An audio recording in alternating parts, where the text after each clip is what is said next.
agama itu kan nggak ternodai oleh apapun gitu, tapi kan hate speech-nya itu yang kemudian menciptakan konflik gitu. Kemudian misalnya adalah ya salah satu kampus gitu ya di Jogja itu misalnya yang pernah melarang penggunaan cadar misalnya kayak gitu. Nah itu kan juga salah satu bentuk opresi lah ya. Unpopular opinion-nya adalah pembatasan terhadap 6 agama itu adalah bentuk pembatasan juga gitu. Si rumah ibadahnya itu divandal di depannya, kemudian ada orang yang mondar-mandir depan situ bawa celurit, seperti memberikan ancaman dan lain sebagainya kayak gitu. Kenapa mbaknya muslim tapi mendampingi seperti ini? Nah, kemudian mana KTP-nya? Benar muslim nggak? Nah itu hal-hal yang sebetulnya sangat mengancam ya. Ternyata dari sisi pemerintah sendiri itu masih bias dalam menegakkan perlindungan tentang kebebasan beragama ini. Meminta perlindungan itu cenderung dibungkam. Cara bukan dilindungi tetapi dibungkam, disuruh bubar, kemudian dengan dalih supaya kamu aman. Cara melindunginya itu negara itu seperti itu.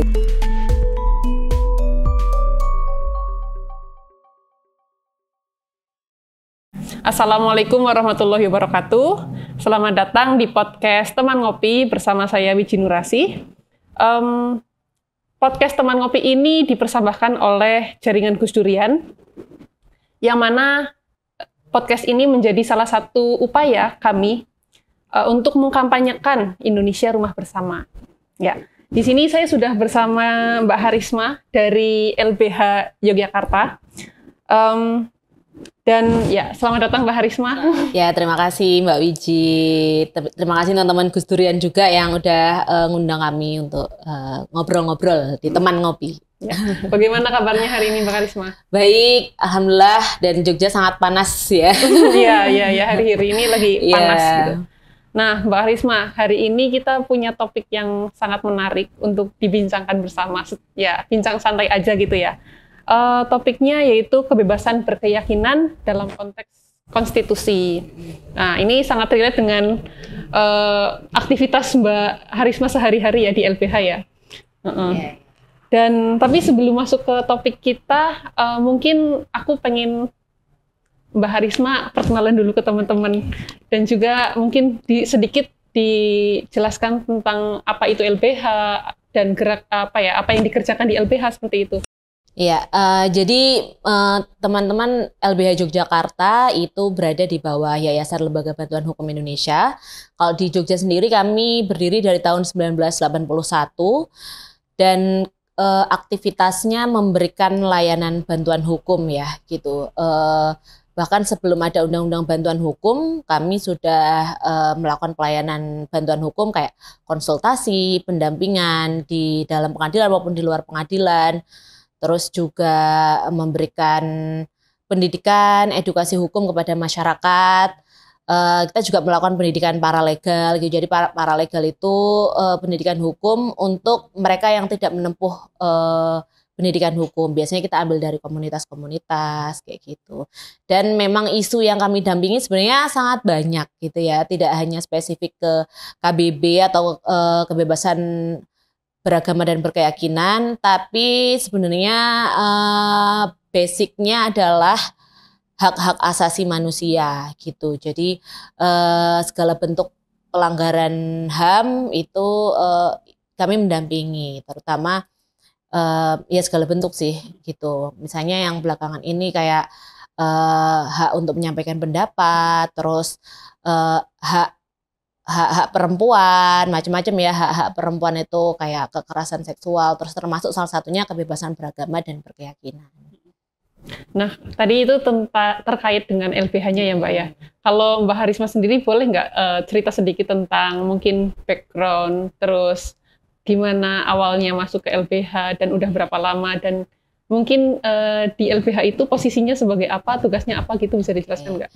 Ya kalau saya sendiri di LBH sebenarnya dari tahun 2018 ya. Jadi lulus kuliah tuh langsung gabung sama teman-teman LBH, dan kenapa tertarik sebetulnya mungkin seperti teman-teman lainnya terjebak di dalam aktivisme. Nah, lebih ke menemukan ya, kayak menemukan.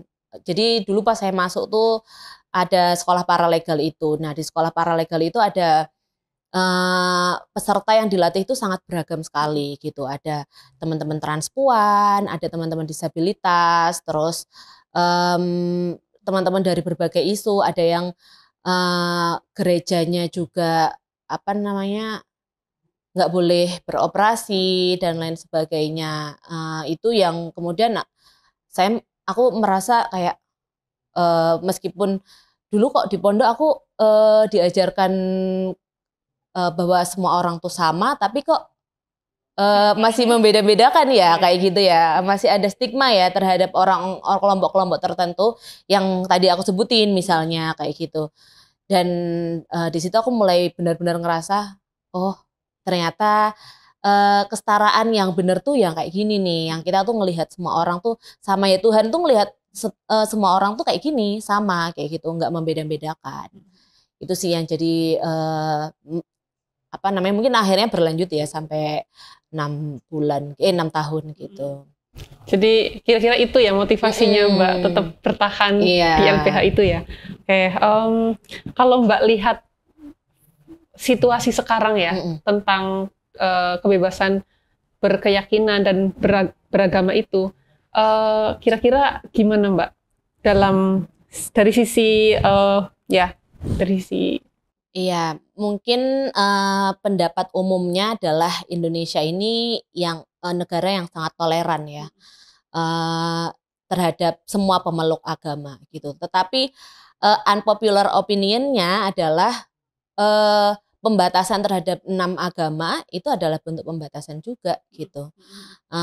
Dan tanpa kita sadari, karena terutama aku Muslim gitu dan mayoritas di Indonesia juga mungkin Muslim gitu ya. Itu kita seringkali tidak menyadari kesulitan apa sih yang dihadapi teman-teman non-Muslim gitu. Kita nih mayoritas, tetapi kita takut dengan kehadiran orang-orang atau kelompok-kelompok atau agama-agama lain yang itu lebih sedikit jumlahnya gitu. Dan aku nggak tahu apakah kayak ketakutan itu diciptakan atau seperti apa. Mestinya kan ya kita banyak ya, untuk apa kita takut sih gitu. Itu sih, jadi kalau kondisinya ya seperti itu, sulit untuk ngomongin, kita sebenarnya nggak benar-benar ngomongin hak kebebasan beragama dan berkeyakinan, karena kan yang tanggung jawab hak kebebasan beragama dan berkeyakinan itu kan adanya di negara ya, untuk memenuhi gitu. Tetapi seringkali kelompok-kelompok yang lebih kecil ini terhambat gitu ya, terhambat dalam menjalankan ibadahnya, untuk berekspresi juga gitu ya. Jangankan antar agama ya, di dalam satu agama aja itu kalau ada aliran atau perbedaan pendapat itu juga sangat keras sekali gitu. Misalnya banyak alumninya mana nih? Misalnya ada lah ya, salah satu kampus gitu ya. Di Jogja itu misalnya yang pernah melarang penggunaan cadar misalnya kayak gitu. Nah, itu kan juga salah satu bentuk opresi lah ya. Opresi terhadap ekspresi kebebasan beragama itu gitu. Tetapi nggak cuman ekspresi, kadang itu masih ada hanya berupa keyakinan aja, itu udah dihalang-halangi kan sama negara gitu. Jadi menurut Mbak ini dari sisi konstitusi pun sebenarnya kebebasan beragama dan berkeyakinan ini belum terakomodasi secara penuh tuh ya Mbak ya? Ya sebenarnya kalau secara konstitusi atau juga ada deklarasi HAM-nya gitu ya, udah clear lah gitu. Udah di pasal 28, pasal 29 Undang-Undang Dasar itu juga udah disebutin bahwa negara menjamin semua agama lah ya, semua keyakinan, agama dan keyakinan gitu yang dianut. Nah, tetapi di peraturan-peraturan lainnya kemudian ngomongin soal agama yang diakui hanya 6. Kemudian ini menjadi pembatasan-pembatasan selanjutnya. Kalau nggak salah itu ada short film yang dia ngomongin tentang 6 agama itu juga. Jadi yang melakukan sensus, jadi ada petugas yang melakukan sensus ke orang yang udah sepuh gitu ya. Bapak agamanya apa? Kayak gitu. Duh, apa ya Mas ya? Eh, Ya pokoknya saya itu hanya menyembah aja lah kepada yang maha kuasa. Harus milih Pak, salah satu. Kan maksa ya itu ya. Padahal keyakinan tuh adanya tuh di dalam hati gitu. Nah, hal-hal yang kayak gitu juga yang sebetulnya kadang akhirnya menjadi konflik juga ya gitu karena perbedaan-perbedaan pendapat itu gitu. Terus juga di beberapa konflik aparat atau ya aparatur negara lah ya termasuk pemerintah juga ataupun polisi lebih tepatnya itu biasanya misalnya ada kelompok kecil nih gitu kayak beberapa tahun yang lalu lah ada diskusi apa gitu ya di Elkis gitu misalnya. Tapi kemudian eh, ketika itu tidak dianggap bertentangan, bukan si kelompok kecil ini yang kemudian mendapatkan perlindungan hak-haknya yang dijamin supaya ya udah kamu tetap menjalankan diskusimu atau menjalankan ibadah ritual ibadahnya gitu. Tetapi udah kamu bubar aja supaya aman dengan dalih supaya aman seperti itu. Jadi paradigma kebebasan beragama dan berkeyakinan itu yang dipakai oleh aparatur pemerintah, aparatur penegak hukum itu lebih ke konsepnya kerukunan dan keamanan. Jadi kalau meskipun kelompok kecil tapi dia dianggap berbeda itu nanti dia akan mengganggu keamanan nih gitu. Jadi lebih baik kamu diam aja atau kamu bubar aja kayak gitu. Nah, itu sebetulnya ya itu yang terbalik itu seperti itu. Nggak cuman aparaturnya akhirnya karena pemerintah yang berpikir seperti itu kita masyarakatnya sebagian besar akhirnya juga seperti itu. Kadang-kadang bukan pemerintah yang menindak sesama masyarakat sendiri yang melakukan represi gitu kan, melakukan persekusi yang seringkali terjadi kayak gitu juga. Ya tapi kalau dipikir-pikir ya Mbak, emang agak kompleks gitu persoalan agama itu karena ya kita tahu sendiri Indonesia itu tersebar di berapa pulau, ada berapa etnis dan pastilah di setiap tempat itu ada keyakinan-keyakinan lokal yang mereka tidak bisa mengasosiasikan ke agama-agama yang ditentukan pemerintah gitu ya. Jadi emang tampaknya sangat kompleks gitu ya. Nah, dari situ sendiri menurut Mbak gimana sih terkait perlindungan hukumnya? Tadi kan kita udah bahas soal apa ya? Ya dari sisi hukum itu kebebasan itu seperti apa, kebebasan beragama itu seperti apa. Tapi dari sisi perlindungan hukumnya orang-orang yang mungkin rentan atau mungkin juga apa namanya ya dalam tanda kutip tadi yang sudah saya sampaikan mereka minority gitu ya. Itu dari sisi perlindungan hukumnya gimana Mbak? Dari sisi perlindungan hukum sebenarnya yang tadi ya yang aku bilang juga seringkali yang kelompok minoritas ya sebenarnya nggak enak ya kita membeda-bedakan minoritas dan mayoritas gitu ya, tapi yang lebih lemah lah gitu itu ketika meminta perlindungan itu cenderung dibungkam, cara bukan dilindungi tetapi dibungkam, suruh bubar, kemudian dengan dalih supaya kamu aman. Cara melindunginya itu negara itu seperti itu cara melindunginya. Harusnya kan ya biarkan saja gitu. Jadi gini, kalau ngomongin hak kebebasan beragama dan berkeyakinan itu tugas negara itu pasif gitu.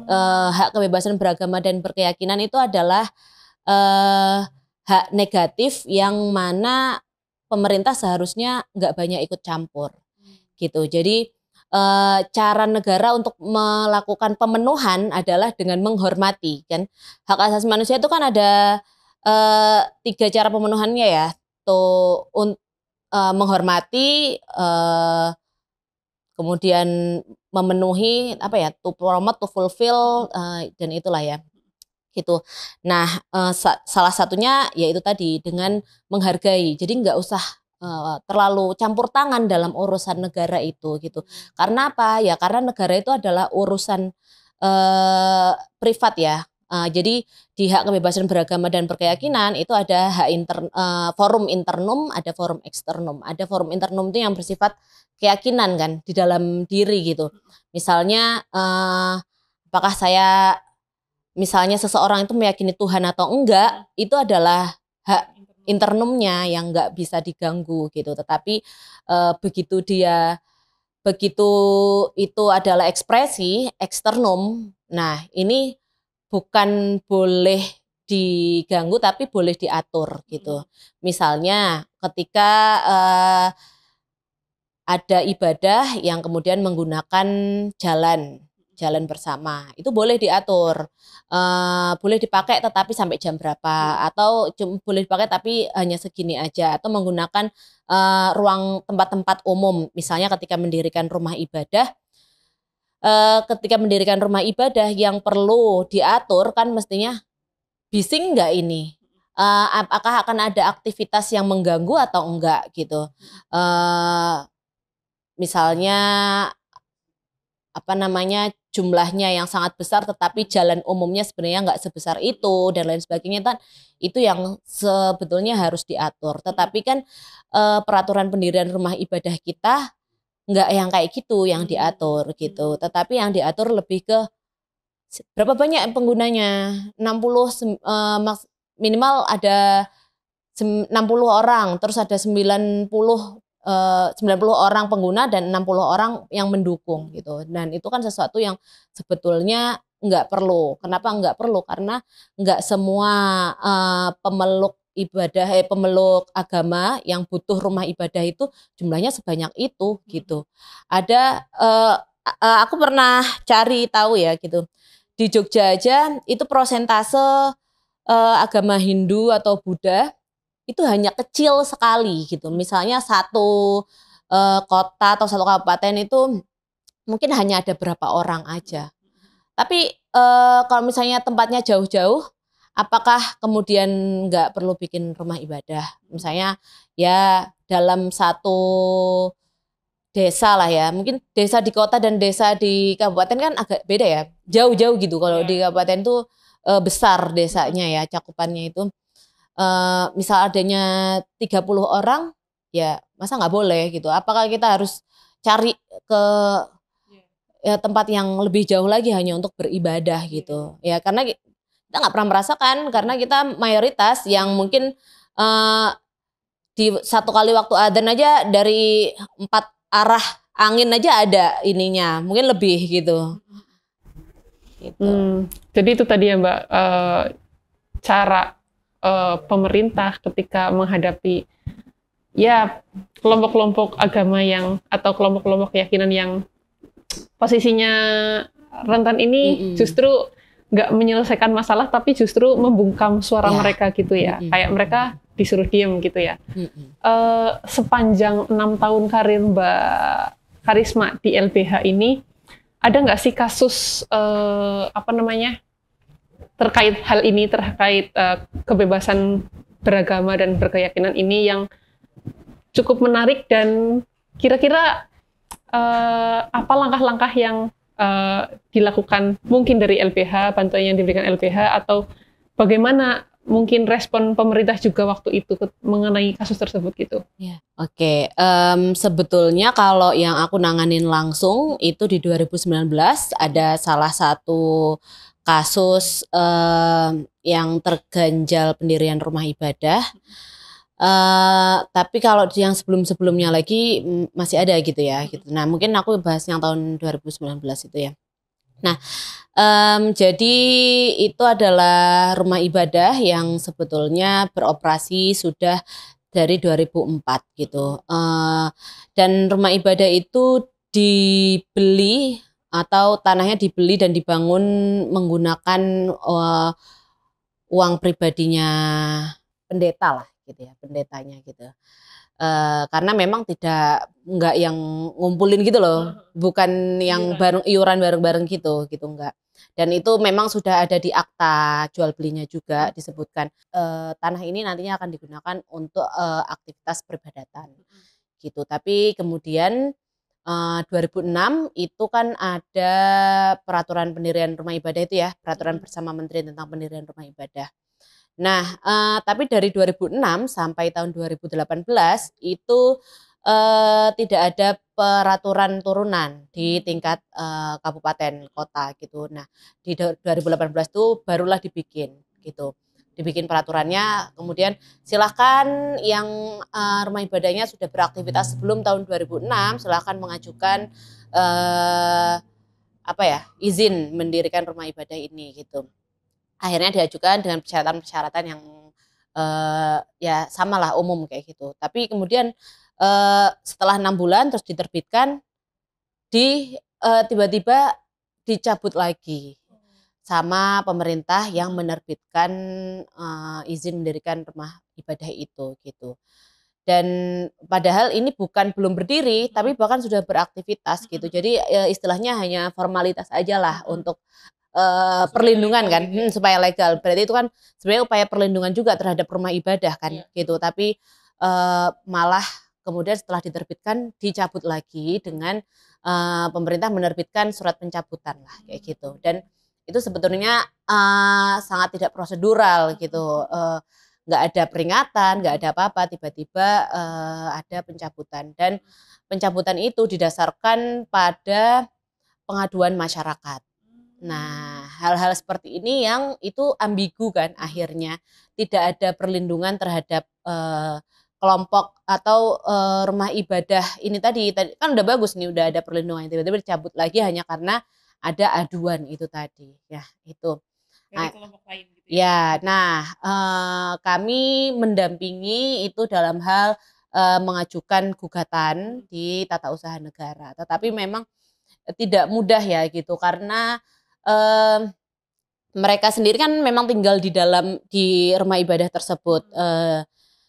Bagi kita, mungkin bagi umat mayoritas, itu sesuatu hal yang tidak lazim. Rumah ibadah kok ditinggalin gitu. Tapi mungkin bagi agama lain memang ada yang seperti itu gitu.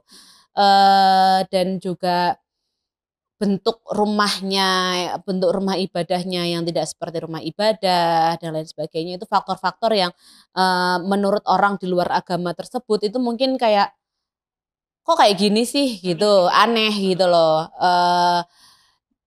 Ya harusnya rumah ibadah itu ada ciri khasnya, ada tandanya, bla bla bla gitu. Nah, padahal ya itu tadi ada denominasi, ada keyakinan-keyakinan yang sangat beragam kayak gitu di dalam suatu agama itu. Mungkin Islam juga kan ada banyak keyakinan yang beragam dan berbeda-beda juga kayak gitu. Yang mereka alami tidak hanya pencabutan itu tadi, pencabutan IMB-nya aja, tetapi mereka juga menghadapi serangan. Si rumah ibadahnya itu divandal di depannya, kemudian ada orang yang mondar-mandir di depan situ bawa celurit, seperti memberikan ancaman dan lain sebagainya kayak gitu. Dan termasuk juga ketika sedang bersidang, seperti ada mobilisasi gitu ya, mobilisasi yang kemudian banyak warga yang menolak itu demo di depan PT UN seperti itu. Ya sebenarnya bentuk-bentuk aktivismenya sama lah ketika kita sedang mendampingi, kadang juga seperti itu gitu kan. Tapi kemudian sampai masuk ke ranah privat, sampai bertanya, kenapa mbaknya muslim tapi mendampingi seperti ini? Ya, kemudian mana KTP-nya, benar muslim nggak? Nah itu hal-hal yang sebetulnya sangat mengancam ya, mengancam kita sebagai ya ancaman itu juga dihadapi oleh mereka. Terus sebagai pendampingnya kita juga mendapatkan ancaman seperti itu. Tapi akhirnya karena juga untuk mengurangi konflik yang semakin besar, akhirnya beliau dan jemaatnya bersepakat untuk ya udah kita nggak usah lanjutkan gugatannya, kita pindah saja di tempat yang baru. Akhirnya ngalah, dan kebanyakan seperti itu ya, karena mereka kan orang-orang spiritualis ya, orang-orang spiritualis yang menginginkan kedamaian. Dan beribadah itu kan sebenarnya ya menjaga kedamaian juga. Tuhan tuh mungkin bagi mereka Tuhan tuh lebih senang kedamaian aja sih gitu. Jadi itu upayanya itu justru lebih banyak upaya yang dilakukan ya mereka sendiri. Mereka mencari jalannya sendiri kan, berarti kayak gitu. Bukan diberikan perlindungan kan, kayak gitu. Menarik gitu. sih. Ada banyak hal menarik dari kasus tersebut ya Mbak ya. Pertama, bahwa ternyata dari sisi pemerintah sendiri itu masih bias dalam menegakkan perlindungan tentang kebebasan beragama ini. Buktinya ketika ada gugatan dari masyarakat yang lain, kelompok-kelompok lain aduan ini, gitu ya. Aduan ini, terus mereka langsung sewenang-wenang mencabut izin itu gitu.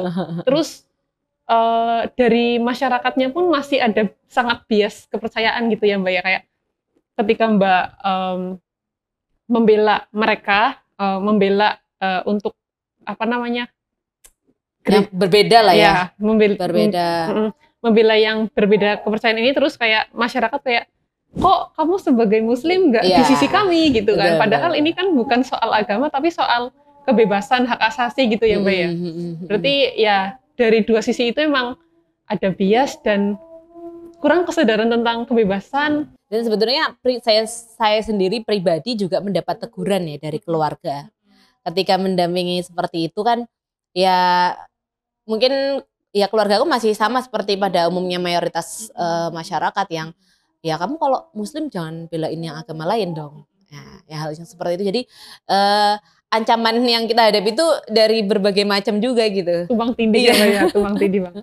Nah, kalau menurut Mbak sendiri nih dengan situasi ya kita bisa lihat pemerintah yang sikapnya demikian dan masyarakat juga yang masih mungkin secara kesadaran belum terbangun tentang kesadaran kebebasan beragama ini dan berkeyakinan ini, kira-kira langkah apa sih yang harus dilakukan gitu? Bagaimana solusi menghadapi situasi ini gitu Mbak, kira-kira?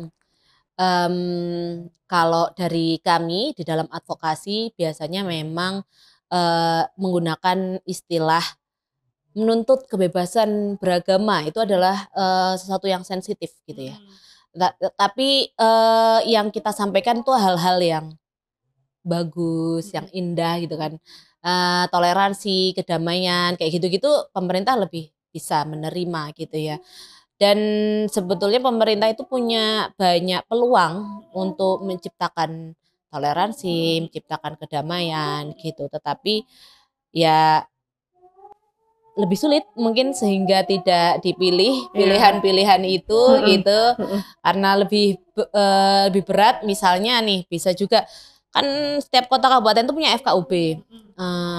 FKUB itu kan perannya sebetulnya bisa sangat bagus loh gitu ya kan. Menciptakan diskusi atau ruang-ruang dialog misalnya antara agama kayak gitu.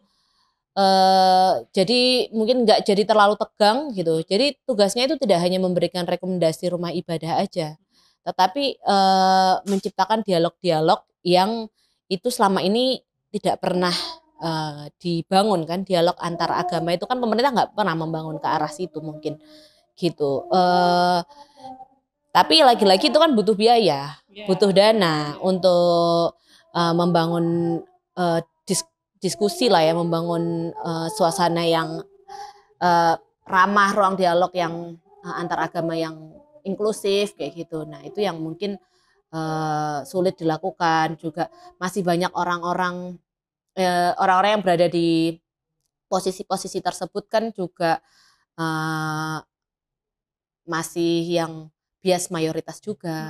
Terus orang-orang tua gitu. bukan ageist ya, tapi kayak ya memang perlu anak-anak muda untuk mendobrak pemikiran-pemikiran yang baru gitu kan. Ya, dan ini hal menarik lain sih Mbak, kayak sepanjang karir Mbak nih, kira-kira ranah kasus-kasus dalam hal kebebasan beragama ini tuh bentuknya apa aja, dan masing-masing dari kasus ini kira-kira penyelesaiannya gimana Mbak? Cara-cara penyelesaiannya? Iya, kebetulan kalau di LBH Jogja yang pernah didampingi LBH Jogja itu beberapa di antaranya tuh kan lebih ke persoalan rumah ibadah ya. Tapi kasus-kasus yang lain juga ada kayak penodaan. Ya orang menyebutnya penodaan agama, tapi sebetulnya itu kan hate speech. Agama itu kan nggak ternodai oleh apapun gitu, tapi kan hate speech-nya itu yang kemudian menciptakan konflik gitu. Kemudian defamasi itu kayak ya itu tadi sih penodaan agama juga, ketika kita ngomong sesuatu tapi kemudian orang kemudian menangkapnya berbeda gitu ya, ditangkap sebagai penodaan atau apalah kayak gitu. Terus juga pemidanaan keyakinan sih. Jadi ada salah satu peserta paralegal kami itu adalah salah satu kelompok beragama yang kemudian di-ban, sekarang udah nggak boleh beroperasi dan itu benar-benar diawasi banget gitu ya.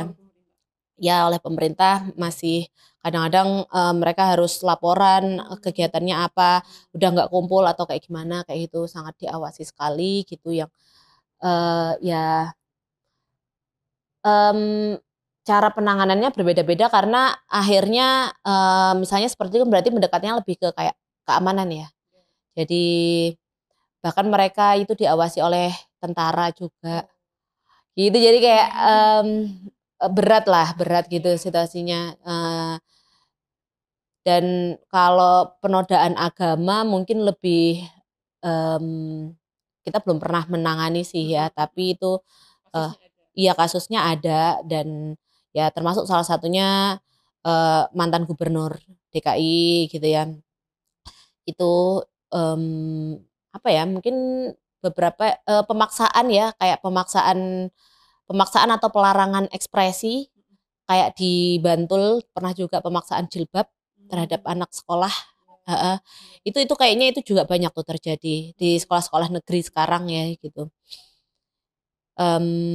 Itu kemudian ada juga yang ranahnya privat ya. Kami pernah mendampingi sebenarnya konsultasi aja. Jadi disabilitas yang dia memutuskan untuk melakukan konversi agama, tapi kemudian tidak berkonflik dengan keluarganya karena perpindahan itu, tapi dia punya dimensi kerentanan yang lain nih, disabilitas kan gitu, yang komunikasinya dengan keluarganya juga terhambat kayak gitu.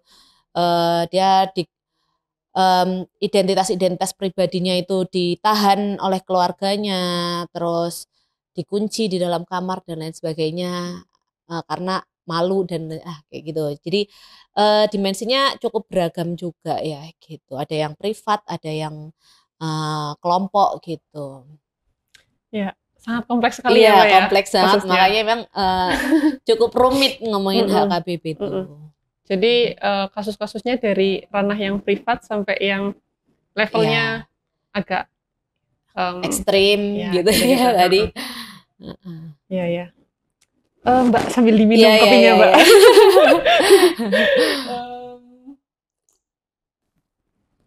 Nah, mungkin ini akan jadi pertanyaan terakhir Mbak.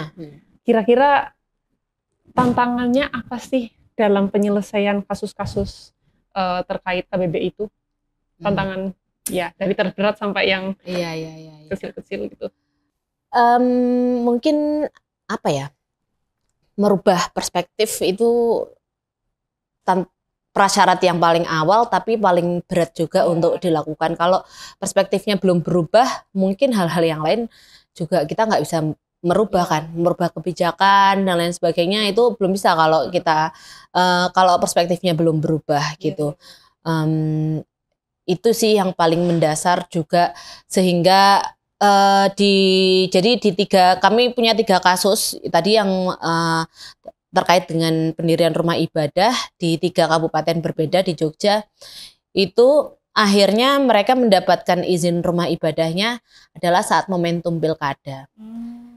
Jadi mereka mengambil kadang kalau kita nggak punya masih sulit untuk meyakinkan perspektif mereka, ya kita ambil momentum. Yeah. Momentumnya salah satunya momentum politik kayak gitu.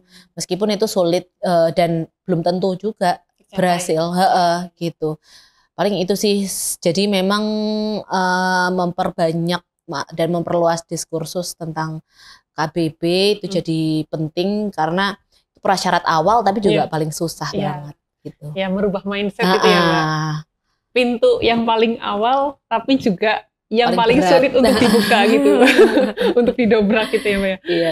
Ya, luar biasa sekali diskusi kita sore ini, lumayan berat. Iya. Nah, mungkin nanti teman-teman muda malah bisa membuat diskusi ini jadi lebih lebih ringan gitu loh. Gimana sih mengemas ini jadi lebih ringan gitu. Ya, itu tadi sangat banyak ya wawasan-wawasan baru dari Mbak Harisma yang udah lama bekerja di LBH. Dan mungkin untuk terakhir nih Mbak, penutup, apa saran dari Mbak mungkin ya secara general untuk masyarakat, untuk generasi muda terkait isu KBB ini? Sebenarnya kalau ngomongin isu KBB itu bukan baru 5 atau 10 tahun terakhir kan, tapi bahkan sejak ya termasuk perang-perang dunia itu juga isunya juga sama, isu agama juga yang dipakai. Jadi isu konflik agama itu memang isu yang sepertinya akan ada terus kayak gitu. Ya tapi kita memperbanyak kawan aja, memperbanyak kawan untuk bergerak, untuk menciptakan toleransi, menciptakan perdamaian. Gitu. Terima kasih banyak Mbak Harisma. Terima kasih atas semua wawasan dan pengetahuannya yang sudah dibagikan kepada kita semua. Ya. Terima kasih teman-teman Gus Durian juga. Nanti kita lebih banyak berdiskusi. Siap Mbak.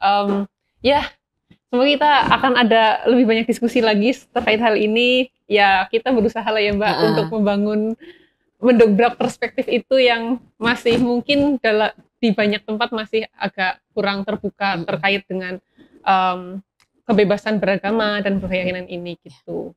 Mungkin itu teman-teman dari kami, sampai ketemu lagi di podcast Teman Ngopi. Assalamualaikum warahmatullahi wabarakatuh. Waalaikumsalam warahmatullahi wabarakatuh.